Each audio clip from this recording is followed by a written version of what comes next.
How are you doing today? I love you. Hope you have an amazing day. Once again, I said, I love you. Today we're going to be reading John chapter 18. Background about this chapter. This is the chapter that takes place of where Jesus is arrested. So with that being said, let's hop into it. Verse 1, it says, when he had finished praying, Jesus left with his disciples and crossed the Kidron Valley. On the other side, there was a garden, and he and his disciples went into it. Now Judas, who betrayed him, knew the place because Jesus had often met with his disciples. So Judas came to the garden, guiding a detachment of soldiers, and some officials from the chief priests and Pharisees were carrying torches, lanterns, and weapons. Jesus, knowing all that was going to happen to him, went out and asked them, "Who is that you want?" "Jesus of Nazareth," they replied. "I'm he," Jesus said, and Judas the traitor was standing there with him. When Jesus said, "I am he," they drew back and fell to the ground. They drew back and fell to the ground when they heard, "I am he." Now the word "I am" is another name for God. You can find that in Exodus chapter 3:14. When Moses was like, "Hey, how can the Israelites know that you actually sent me?" And God said, "I am." 2 words, I am. God is, I am. And my notes here say, the power of the actual name of God, which is I am, threw these soldiers to the ground. By the words, "I am he," Jesus declared the divinity again. Exodus 3:14, also John 8:58. He was saying that I am he. The temple guards would have comprehended what Jesus meant. Jesus affirmed with his powerful voice that the earthly government had no power over him except as he would allow. Jesus is 100% man, 100% God. So when he's saying I am, they knew, oh snap, this is God. And they fell to the ground. And then it gets interesting. It says, again he asked, "Who is this? Who is it that you want?" "Jesus of Nazareth," they said. Jesus answered, "I have told you that I am he. If you are looking for me, then let these men go." This happened so that the words he had spoken would be fulfilled. "I have not lost one of those you gave me." That was back in John 17 when he was praying for his disciples and saying he would not lose his disciples. So he was like, release my disciples, arrest me, because he knew he had to be arrested to eventually go die on the cross. And so, yeah, this all happened because part of God's plan. Continuing in verse 10, it says, then Simon, who had a sword, drew it and struck the high priest's servant, cutting off his ear. The servant's name was Malchus. Jesus commanded Peter, "Put your sword away. Shall I not drink the cup the Father has given me?" So I think in the other Gospels, no one ever says Peter's name. They say one of Jesus' disciples cut off his ear.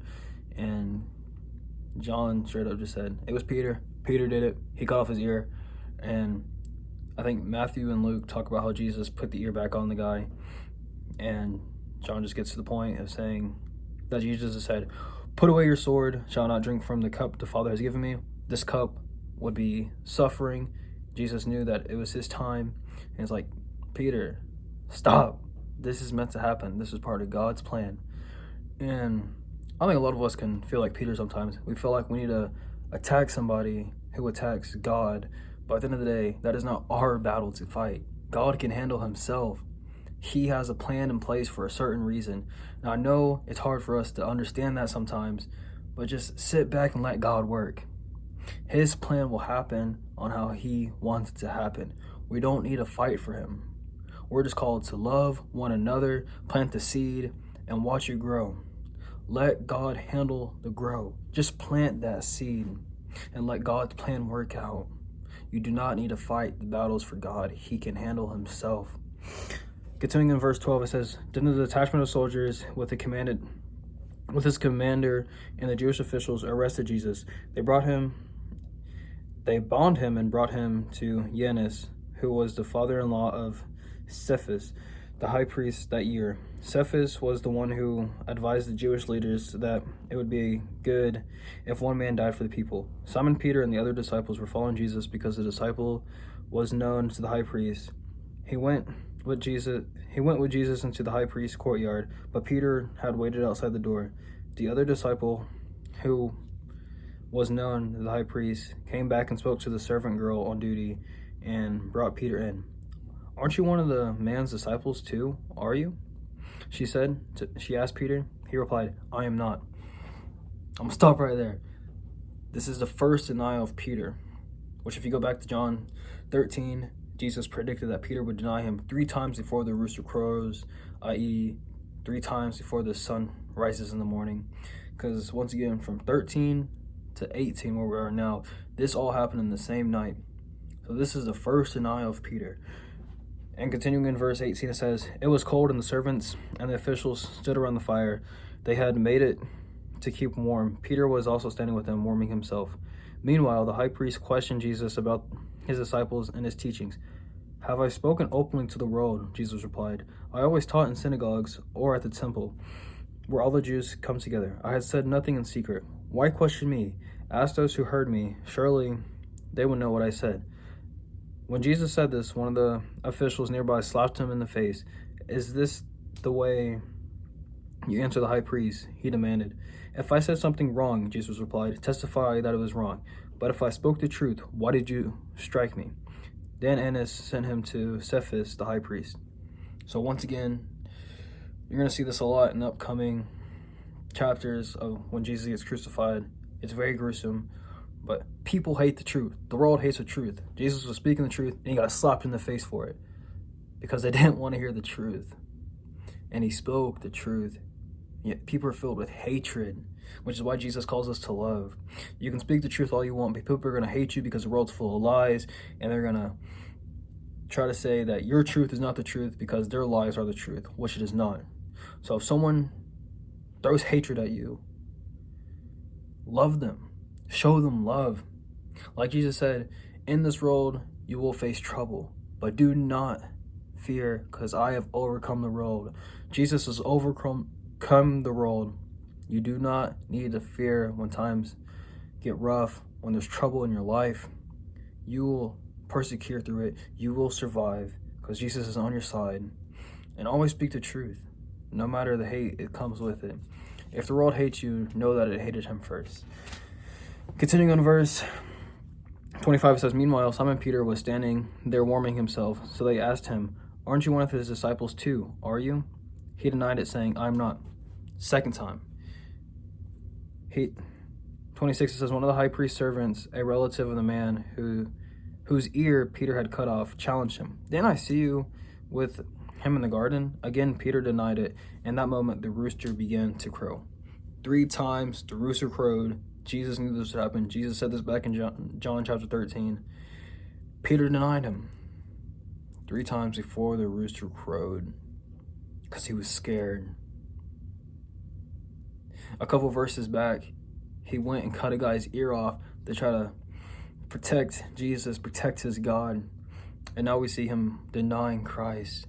And I feel like a lot of Christians are like that sometimes. Sometimes you're fired up to protect him, and then other times you're put in an uncomfortable situation, so you deny him. Why is that? You do not need to be scared. Speak the truth. Stop hiding. It is okay to be put in an uncomfortable spot, but keep God first. You do not need to deny him.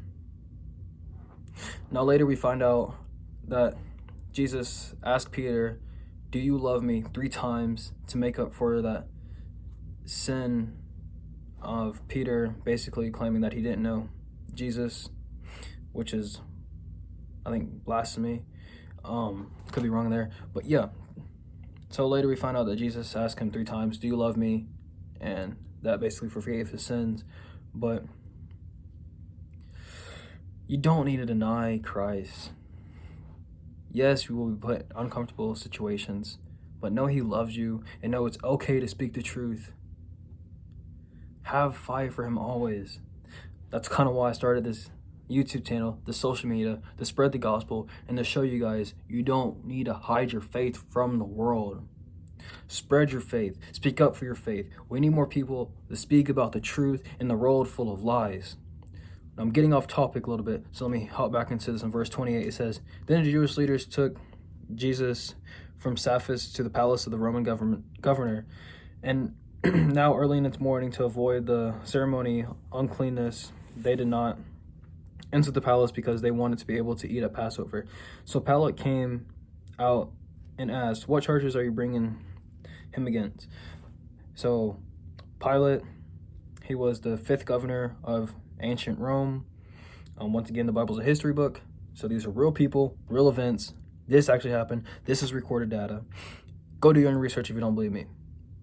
100% truth. Fight me on it if you want, but this is the truth. It says, then 30, it says, If you're not a criminal, they replied, why would we have handed him over to you? Pilate said, Take him yourself and judge him by your own law. But we have no right to execute anyone, they objected. This took place to fulfill what Jesus had said about the kind of death he was going to die. So Jesus knew he was going to die, and Pilate's like, why are you guys bringing him to me? What charges do you guys have? Fight him in the Jewish law. And they didn't have no law to basically kill Jesus, which is why they took him to the Romans, and which is why the Romans killed Jesus. And a lot of people interpret that the Jews killed Jesus, but in reality, if you think about it, we all killed Jesus, which is why he came for us, basically, to die on the cross, to rise up on the 3rd day for our sins. And yeah, getting back on topic here, it says 33, Pilate then went back inside, summoned Jesus, and asked him, Are you the king of the Jews? Is that your own idea? Jesus asked, or did others talk to you about me? Am I a Jew? Pilate asked. Your people and chief handed you over to me.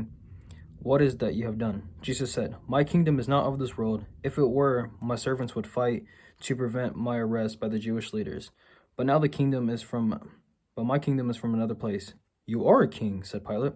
Jesus answered, You say that I'm a king. In fact, the reason I was born to come into the world is to testify the truth. Everyone on the side of truth listens to me. If you know the truth, you're listening to Christ because you understand what the truth is. And his kingdom is not of this world because his kingdom is in heaven. And continuing on verse 38, it says, What is truth? Retorted Pilate. With this, he went out again, and the Jews gathered there and said, I found no bias for charge against him, but your custom for me to release the other prisoners at the time of Passover. Do you want me to release the king of the Jews?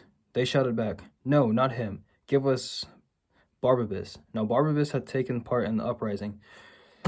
Barabbas took up. Basically, he was trying to rebel against Rome, and the Jews kind of looked up to that. But he was a murderer. The Jews wanted a murderer back in the streets instead of Jesus. Does that not tell you something about our world?